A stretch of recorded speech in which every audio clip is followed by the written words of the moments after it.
कुछ प्रोजेक्ट ऐसे भी होने चाहिए, वरना बहुत ही एक्टर ना बहुत जल्दी उसका नाजायज़ फ़ायदा उठाने लगता है।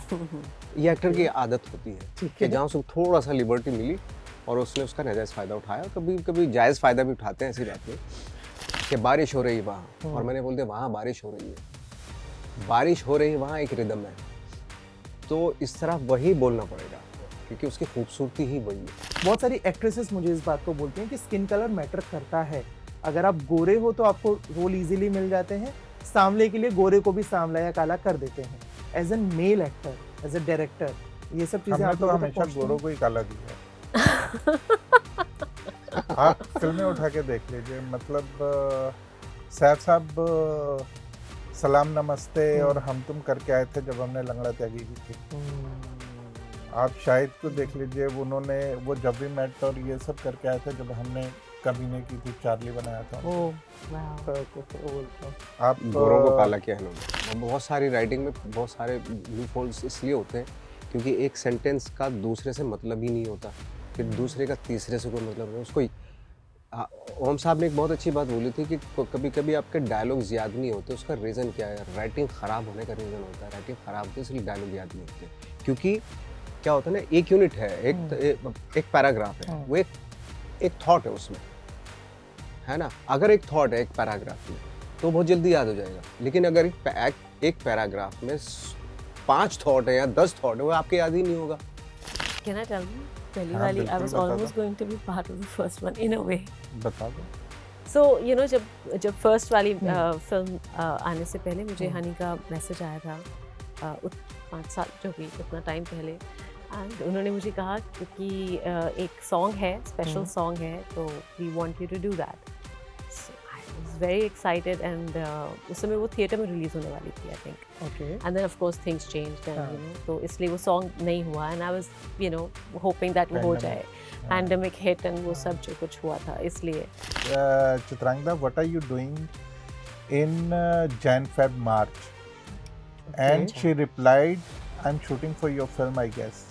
वैसे ही है, तो there were no dialogues, Exactly. वो वहाँ से आते हैं और मुझे इनको सिर्फ देखना होता है। सिर्फ हम वो एक बहुत दूसरे दूर को खड़ी थी ये, मैं इनको देख रहा हूँ, ये मुझे देख रही है, बस उनका सा एक टर्न करके ऐसा। हाँ, तो फर्स्ट सीन में कुछ Conversation नहीं था। कॉन्वर्सेशन मतलब हाँ डायलॉग्स नहीं थे, but I think it's a very effective moment, एक बहुत इंपॉर्टेंट मोमेंट है जब वो एक्चुअली फिल्म के अंदर भी फर्स्ट टाइम देखती है इसको, तो वो उसको थोड़ा साइज अप करती है कि ये है कौन है, एंड ऑफ कोर्स क्या हो चुका है, वो पूरा burden of that whole you know जो अभी तक इवेंट्स हो चुके हैं।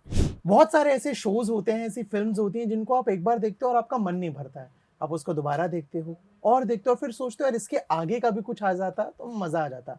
ऐसा ही एक शो है, ऐसा ही एक प्रोजेक्ट है, नाम है रात अकेली है, जो अब आगे बढ़ रहा है और आ रहा है रात अकेली है द बंसल मर्डर्स के साथ। मेरे साथ है उसकी टीम, मेरे साथ है नवाज भाई, मेरे साथ है चित्रांगदा एंड हनी। स्वागत है आप तीनों का। Thank you. मैं पहला सवाल ही आपसे शिकायत के साथ शुरू करूंगा कि भाई साहब 5 साल का इंतजार। अब मुझे तो नहीं लगा, मुझे तो लग रहा है कल की बात थी। And that thanks to Nawaz भाई, क्योंकि जिस समय हमने ये रात के लिए टूर शुरू की और नवाज भाई का पहला शॉट था, वो बाइक से उतर के अंदर की तरफ आ रहे हैं, हमें एकदम लगा कि बीच का पूरा टाइम ही कहीं हवा हो गया, ये तो जटिल ही चला आ रहा है। तो मुझे तो नहीं लगता है ये इसकी 4 साल हो गए, 5 साल हो गए, हाँ। पता नहीं। बतौर दर्शक हमें तो खटकता है साहब कि इतना लंबा गैप हो गया। बोला कि आप अच्छा जैसे है ना, बाइक, भूख बढ़ा रहा है आपकी। भूख बढ़ गई है, बहुत बढ़ गई, और इंतजार हो रहा है 19 दिसंबर का। बस सर्व करेंगे गरम गरम। बेशक आपने जैसे बोला ना कि नवाज जैसे उतर के आए, लगा जटिल ही आ रहा है, तो आपसे एक चीज समझना चाहूंगा एज एन एक्टर, जब कोई प्रोजेक्ट होता है सेम उस तरह के जोन में जाना वापस, फिजिकली, मेंटली, इमोशनली, एक गैप के बाद एज एन एक्टर इजी होता है कि यार मैंने किया है ऑलरेडी, या मुश्किल हो जाता है कि वापस उसी जोन में जाना है? ऑफ कोर्स उस बीच में आप दूसरे प्रोजेक्ट कर चुके होते हो, तो एक ये भी होता है कि आसान भी होता है लेकिन डिफिकल्ट भी होता है, क्योंकि लेकिन ये जो सेकंड पार्ट में जो जटिल है वो थोड़ा और कॉम्प्लेक्सिटी लिए हुए है, क्यों और केस है बहुत कॉम्प्लिकेटेड केस है, तो उस लिहाज से और दूसरा ये कि तो उसको आप टेकन फॉर ग्रांटेड, अच्छा है तो मैं कर चुका, इसको तो मैं ऐसे ही कर लूँगा, वो वहाँ पे आप फंस जाते हैं अगर ऐसा सोच के करें। ये नई चीज़ें हैं, नए इन्वेस्टिगेशंस हैं, नए कैरेक्टर्स हैं, उनके सामने उनकी एनर्जी और उनकी जो तासुरात हैं वो क्या होंगे, ये तो मुझे बिल्कुल नहीं पता था ना, तो Correct. उनके हिसाब से ही फिर हाँ, एक बैकबोन, एक बेसिक जो होता है वो तो ऑफ कोर्स होता है, पहले वाले जटिल भी वही था और ये भी यही है, बट चूंकि लोग नए हैं तो उनके सामने ऑफ कोर्स बहुत सारी चीज चेंज होती हैं आपकी। बदलती है। और नए पार्ट को शुरू करने से पहले पुराने पार्ट को देखा था? नहीं। फर्स्ट को नहीं देखा? हाँ, मतलब कुछ थोड़ा बहुत ऑफ कोर्स हाँ। वो अपने हिसाब से मैंने देखा था कि जो कॉम्प्लिकेटेड चीजें थी वो देखा था, बट आप सिक्योर होते हो उस मामले में कि जो आपका डायरेक्टर है वो आपको गलत दिशा में जाने नहीं देगा, रोक लेगा, और ये तो बहुत अच्छे से रोकते हैं। लास्ट टाइम जब मिले थे तभी अपकमिंग प्रोजेक्ट्स में था कि Oh, इसके yes. बारे में बात करेंगे। हाँ. Now we are finally talking about it. मुझे बताइए कैसे इस फिल्म के साथ जुड़े, क्या कुछ एक्सपीरियंस रहा, ऑडिशन कैसा रहा, कास्टिंग कैसी रही, जब पहली बार स्क्रिप्ट मिली तो क्या लगा कि भाई साहब है कुछ तो? Can I tell you? पहली हाँ, वाली I बिल्कुल was बता almost दो। going to be part of the first one in a way. बता दो। So you know जब फर्स्ट वाली फिल्म आने से पहले मुझे हनी का मैसेज आया था 5 साल जो भी उतना टाइम पहले, एंड उन्होंने मुझे कहा कि एक सॉन्ग है, स्पेशल सॉन्ग है, तो we want you to do that. So I was very excited, and उस समय वो थिएटर में रिलीज होने वाली थी I think, okay. And then of course things changed and हाँ. यू नो, तो इसलिए वो सॉन्ग नहीं हुआ, and I was you know hoping that वो हो जाए, पैंडेमिक हिट एंड वो सब जो कुछ हुआ था, इसलिए so I couldn't be part of it then. Thank God I wasn't part of it. सही बात है। तो मैं यही बोल रही थी कि थैंक गॉड कि मुझे ये करने के लिए मिला। सो आई एम वेरी हैप्पी कि मुझे इतना इंटरेस्टिंग कैरेक्टर दिया है हनी ने, स्मिता ने लिखा है, and what were you asking, like how did I become part of this? काफ़ी simple, I mean simple in the sense, Honey ने मुझे अप्रोच किया and he said कि हम आके मिलना चाहते हैं, there is रात अकेली 2 बन रही है, करोगी? So I was like yes, absolutely, because I loved the first one. I मुझे पूरी- remember what was the exact message. I had sent her the message. I asked her कि Chitrangda, what are you doing in Jan, Feb, March? And she replied, I'm shooting for your film, I guess. वैसे ही है। Oh Yeah, wow, amazing. okay. Because she was in Europe that time. ठीक है। I generally checked कि what is your availability in these months. उसने कहा probably I'll be shooting for you. Wow. Okay, ये Smart मुझे I answer. think somehow Circle I complete. missed, but can you imagine, मतलब destiny है सच में to be part of this and to work with और Honey. हमने तो जब से हजारों ख्वाहिशें देखी, हमारी एक ही ख्वाहिश है। एक ही क्वाइट Oh, लास्ट थिंग जो इंटरव्यू में बोली थी। thank you so much Honey, but सच में बहुत बहुत अच्छा कैरेक्टर है, बहुत इंटरेस्टिंग दुनिया है। वो मुझे पहली वाली भी बहुत पसंद थी इसी वजह से, जटिल का कैरेक्टर, एक जो पेस है, जो हनी जिस पेस पे शूट करते हैं, जो कहानी कहते हैं, वो जो साइलेंसेस होते हैं, मुझे उस तरह की फिल्में वैसे ही बहुत पसंद हैं। I love when you can slowly, वो कहते हैं ना, वो एक स्क्रू आपका टाइट होता है, the tension builds and tightens इतना slowly, that whole it takes a lot of craft to tell a story at that pace. मुझे ऐसा लगता है कोई और क्रच नहीं है कि ये हो गया सडनली जंप स्केयर, ये हो गया, it's so beautifully told. So मतलब just to be part of such a good, you know, like a unit like this and work with him, because I had wanted to work with him. पहली मुलाकात आप दोनों की कैसी थी? कौन सा सीन था जो आपका फर्स्ट सबसे पहले शूट हुआ था? पहले तो मैं आपको सिर्फ देख रही थी दूर से।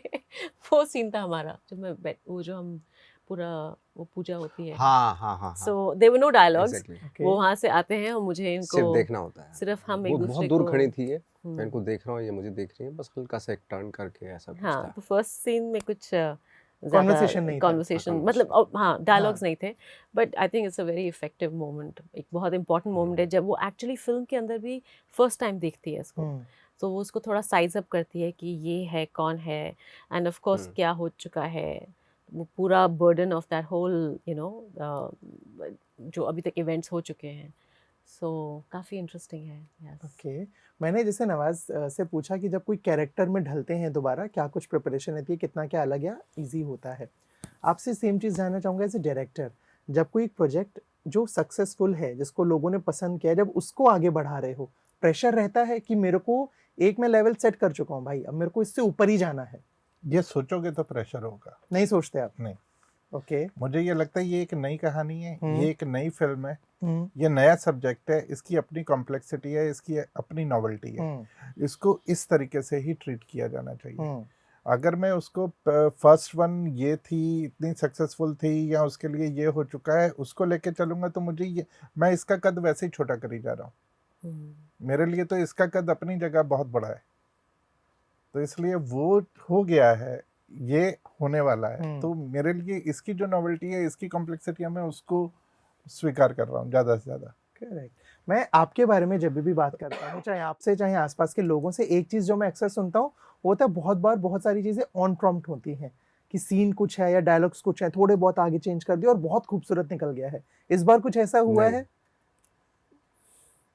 सवाल नहीं। किससे है? सबसे, क्योंकि अकेले नहीं करेंगे, साथ में एक्टर भी रहेंगे और डायरेक्टर भी रहेंगे। नवाज भाई बताएंगे। नहीं, इसमें ऐसा कुछ नहीं है, और एक्टर के लिए अच्छा भी ये होता है कि अगर कुछ प्रोजेक्ट ऐसे भी होने चाहिए, वरना बहुत ही एक्टर ना बहुत जल्दी उसका नाजायज फायदा उठाने लगता है। ये एक्टर की आदत होती है ठीक कि है। जहाँ उसको थोड़ा सा लिबर्टी मिली और उसने उसका नाजायज फायदा उठाया, कभी कभी जायज फायदा भी उठाते हैं, ऐसी बात नहीं। बट इस फिल्म में जो है ना, अगर आप वर्ड को इधर का इधर कर दोगे तो उसकी रिदम बिगड़ जाएगी, क्योंकि बहुत ही रिदमिक डायलॉग है। जो स्मिता ने जो डायलॉग लिखे हैं वो अमेजिंग है, क्योंकि वर्ड्स को अगर बीच के वर्ड्स को आप उठा के अपने सेंटेंस का मतलब वही है, लेकिन अगर उसको लास्ट में ऐड कर दिया कि बारिश हो रही वहाँ, और मैंने बोल दिया वहाँ बारिश हो रही है, बारिश हो रही वहाँ एक रिदम है, तो इस तरह वही बोलना पड़ेगा आपको, क्योंकि उसकी खूबसूरती ही वही है। करेक्ट। अदरवाइज हिंदी बड़ी बुकिश होती है। हम वहां पर गए, वहां पे बारिश हो रही थी, और इसको अगर डायलॉग में कोई बोल दे कि पहुंचे वहां पे तो बरसात हो रही थी, तो एक अलग फ्लेवर है। बात ब्यूटी आ दोनों ने जाती है, सेम ही हाँ। कही है। बदल और गया। दूसरी चीज मुझे ये भी लगता है कि अगर आपको राइटिंग से थोड़ी सी तकलीफ हो या दिक्कत हो, या कभी कभी कोई चीज मुझे नहीं समझ में आ रही है, उस तरीके से आप उसको अलग भाव से बोलना चाह रहे हो या अपनी शब्दावली में बोलना चाह रहे हो, तो वो समझ में आता है मुझे। सबसे अच्छी चीज मुझे एक्टरों में, खासकर जिस स्कूल से मैं आता हूँ, उसमें ये जरूर लगता है कि जब एक्टर राइटर को रिस्पेक्ट देता है, आप जो राइटर ने लिखा हुआ है अगर आप उसको वो बोल के दे रहे हो, आप राइटर को कितनी बड़ी इज्जत दे रहे हो, कितनी रिस्पेक्ट दे रहे हो, जो हमारे यहाँ नहीं मिलती है। वो इसीलिए नहीं मिलती है क्योंकि हम कुछ का कुछ और बना देते हैं। सीन तो ये लिखा ही नहीं था, सीन के तो मीनिंग ही बदल गए हैं, वो सब। तो बहुत ज़्यादा अच्छा, like the school I am talking about, like जैसे मैं Vishal ji, you know, I have always worked with him. आप विशाल जी का फुल स्टॉप और कॉमा हटा दीजिए, उनकी सीन का मतलब बदल जाएगा। वो इतने उसमें लिखा हुआ सीन है ना, चोर मीटर, को पकड़ो मत जाने दो, चोर को पकड़ो मत जाने दो, वो वही बदल है। गया। तो वो छोटी सी चीजें इधर उधर कर देने से, और जब एक्टर जो लिखा हुआ है उसको समझ के बोलते हैं, तो मुझे लगता है कि ये किसी राइटर को बहुत ही ड्यू रिस्पेक्ट है जो मिल रही है। करेक्ट। तो और कोई रीजन हो तो हम चेंज भी कर सकते हैं। मतलब मुझे ऐसा राइटर का भी प्रेशर नहीं रहता है कि नहीं, you can't touch my word, ऐसा भी कुछ नहीं है। और उसके लिए राइटर का कैडर भी तो वो वैसा होना चाहिए ना, बिल्कुल। है ना। बहुत सारी राइटिंग में बहुत सारे लूप होल्स इसलिए होते हैं क्योंकि एक सेंटेंस का दूसरे से मतलब ही नहीं होता, फिर दूसरे का तीसरे से कोई मतलब नहीं उसको। ओम साहब ने एक बहुत अच्छी बात बोली थी कि कभी कभी आपके डायलॉग्स याद नहीं होते, उसका रीज़न क्या है? राइटिंग ख़राब होने का रीज़न होता है, राइटिंग ख़राब होती है इसलिए डायलॉग याद नहीं होते। क्योंकि क्या होता है ना, एक यूनिट है, एक पैराग्राफ है, वो एक थॉट है उसमें, है ना। अगर एक थॉट है एक पैराग्राफ में तो बहुत जल्दी याद हो जाएगा, लेकिन अगर एक पैराग्राफ में 5 थॉट है या 10 थॉट है, वो आपके याद ही नहीं होगा। जंप हो रही हैं चीजें, अब जंप हो रही है, आप इंफॉर्मेशन दे रहे हैं, या तो आप देखोगे कि इंफॉर्मेशंस जो देनी होती है ना, वो एक्टर्स के बहुत मुश्किल से याद होती हैं। जो इमोशन सीन्स होते हैं वो इमीडिएटली याद हो जाते हैं, करेक्ट, है ना। तो मोस्ट ऑफ द राइटर्स, जो अच्छे राइटर्स हैं मैं उनकी बात नहीं कर रहा हूँ, लेकिन जो राइटर्स, बहुत सारे राइटर्स का ये होता है जो एक्टर्स लोग फेस करते हैं इस चीज़ को। यार जो 2 लाइन लिखी उसकी तीसरी लाइन से कोई कनेक्शन ही नहीं है, क्या आपको इमीडिएटली थॉट प्रोसेस चेंज करना पड़ेगा ना, और थर्ड लाइन का 4th और 5th से कोई मतलब नहीं है, तो ये गड़बड़ होने लगती है। एक्टर क्या है कि एक चीज़ खत्म हो जाए, पॉज लो, उसके बाद दूसरा थॉट शुरू होता है। तो अगर ऐसी चीज़ होती है तो वो बहुत जल्दी याद भी हो जाता है। दैट इज़ वाई स्मिता के जो डायलॉग हैं बहुत जल्दी याद होते हैं, उसमें Flow कोई है। एफर्ट नहीं करना हाँ। पड़ता, इसलिए आई थिंक वो खूबसूरत राइटिंग है।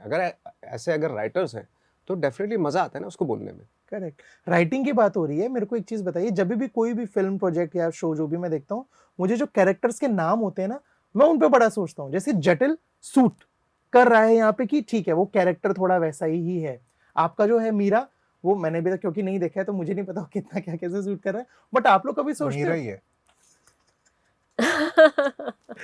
ओके, बट यहाँ चलिए सब सूट कर रहा है, बहुत बार कॉमन नाम राहुल, राज, आर्यन, हाँ। ऐसे जो होते हैं, कभी ऐसे बात हुई कि यार ये ही नाम क्यों, या इस नाम को कुछ और बदल दें क्या? पता नहीं कितना वैलिड नहीं, सवाल है नहीं, रीजनिंग बट थी। हाँ। जब उसके कैरेक्टर का नाम स्मिता ने जटिल यादव रखा था, तो मुझे लगा था कि मतलब इस कैरेक्टर का कोई दूसरा नाम तो हो ही नहीं सकता है। ये नाम तो उसके किरदार का दिया हुआ नाम है, जटिल यादव, क्योंकि वो जटिल है। उसके हर काम में एक जटिलता, मदर के साथ रिलेशनशिप में हो, रूढ़िवादी हो, या अपने केस को लेके उसका जो जिद्दीपना है, हर चीज में वो जटिल है। तो वो एक चीज है, और वही उसका नाम जटिल है। बट उसको जस्टिफाई करने के लिए मैंने स्मिता से सिर्फ ये बोला था कि मुझे एक सीन ऐड करना है जिसमें मदर से झगड़ा करते हुए उसको, मदर से जो प्रॉब्लम है उसकी रीजनिंग भी करेक्ट हो जाती है, कि वो बोल देता है कि तुम तो हमारा 10वीं के मार्कशीट में नाम तक ठीक कराने नहीं गई, जतिन से जटिल लिखवाई, जटिल हो गया। तो वो रीजनिंग करेक्ट हो गई है। कि वो 10th की मार्कशीट यूपी में बहुत बड़ी चीज होती है, उसमें जो बिल्कुल, नाम हाँ। छप गया है वो नाम के साथ आपको जिंदगी भर रहना पड़ता है अगर आप उसे करेक्ट नहीं कराते। करेक्ट। तो वो था तो बेचारा जतिन, तो जटिल हालात ने जटिल बना दिया उसको। वो 10 से उसकी एक दुखती नस है, जो जटिल है, उसी की कॉम्प्लेक्सिटी चली आ रही है।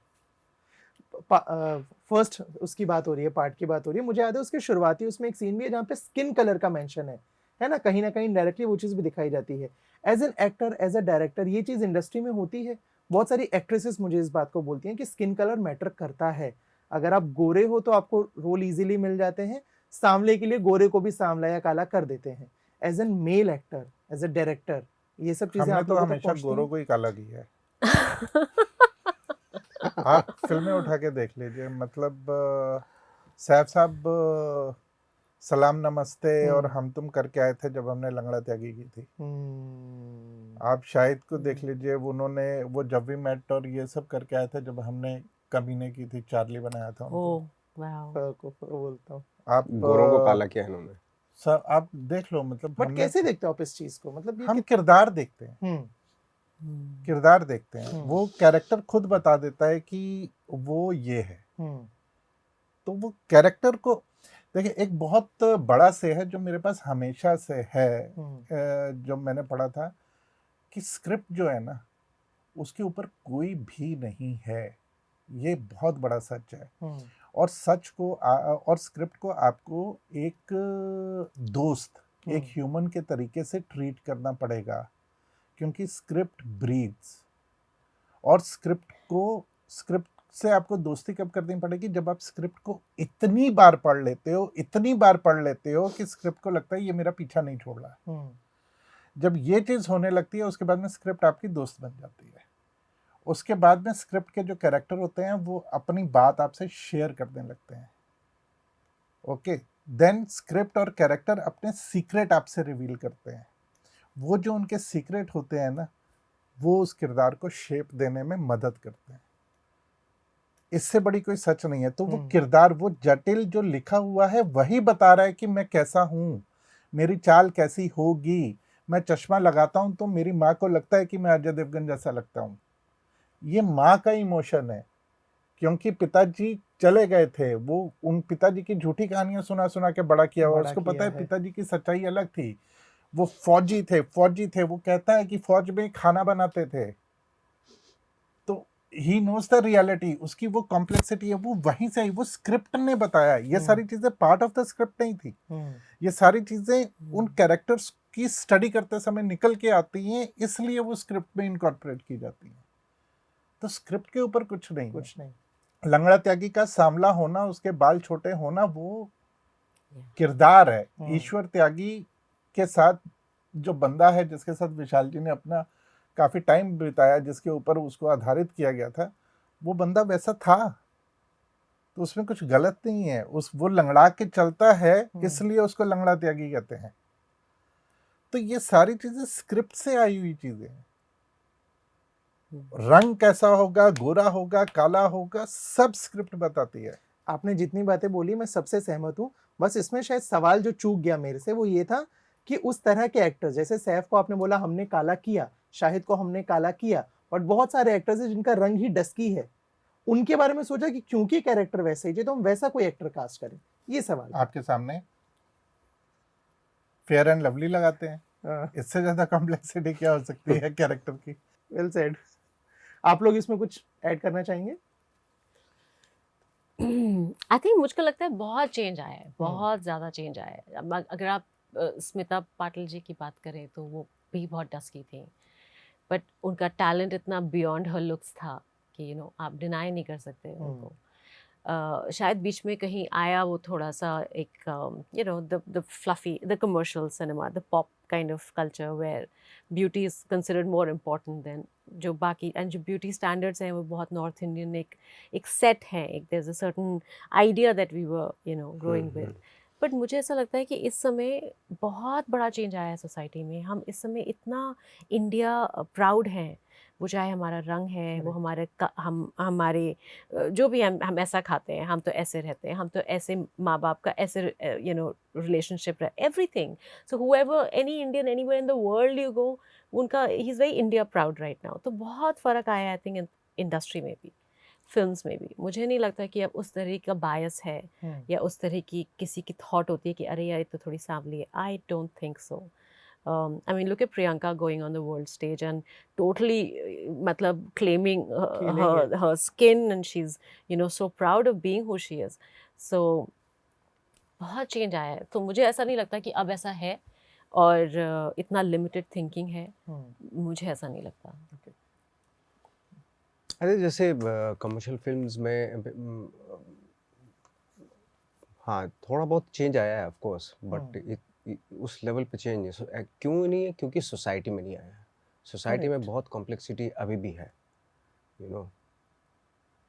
तो हम जैसे ही अगर किसी अमीर बंदे को अगर हम कैरेक्टर दें अपनी फिल्म में, तो वही दिखने में भी वो बहुत ही चौड़ा, लंबा, गोरा, चिट्टा होना चाहिए, वो अमीर दिखा जाता है। जबकि अगर हमारी रियलिटी ये है कि हमारे अंबानी अडानी जैसे जो वो हमारे जैसे कॉमन मैन नहीं है, हमारे जैसे दिखने में, मतलब हमारे जैसे हैं वो, लेकिन जैसे ही फिल्मों में कास्टिंग करते हैं हम लोग, तो उनको रिच दिखने के लिए लंबा चौड़ा गोरा चाहिए होता है। तो मे बी शायद वो इसलिए करते होंगे कास्टिंग के, सोसाइटी में वो कॉन्फिडेंस अभी नहीं आया, एक्सेप्टेंस नहीं आई। हाँ ओके, फर्क तो है। बहुत सारे सवाल और हैं, बहुत सारी बातचीत और करनी है, बट क्योंकि थोड़ा सा वक्त का तकाजा है, तो all the very best. Thank you. Thank you very much.